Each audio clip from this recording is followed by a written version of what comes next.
साखळी त्या असणाऱ्या 32 वर्षाच्या पोराच्या अंगा खांद्याला बांधली.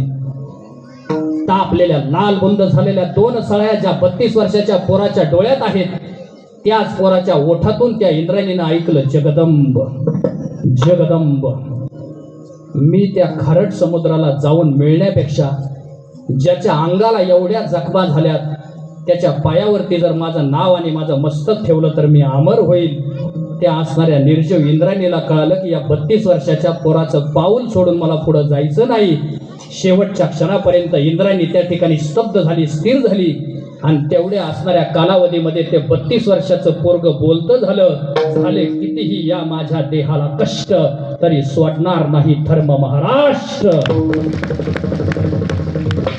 इंद्रायणी पावन झाली. आणि म्हणून लक्षात ठेवा, प्रवास किती लांबचा असतो आयुष्याचा याला महत्व नाही, थोड्या प्रवासामध्ये आपल्या काठावरती किती कर्तृत्व खुललं याला फार महत्व आहे. लक्षात ठेवा, हे माणसानं जपलं पाहिजे. आता मला सगळ्या लोकांनी उत्तर द्या,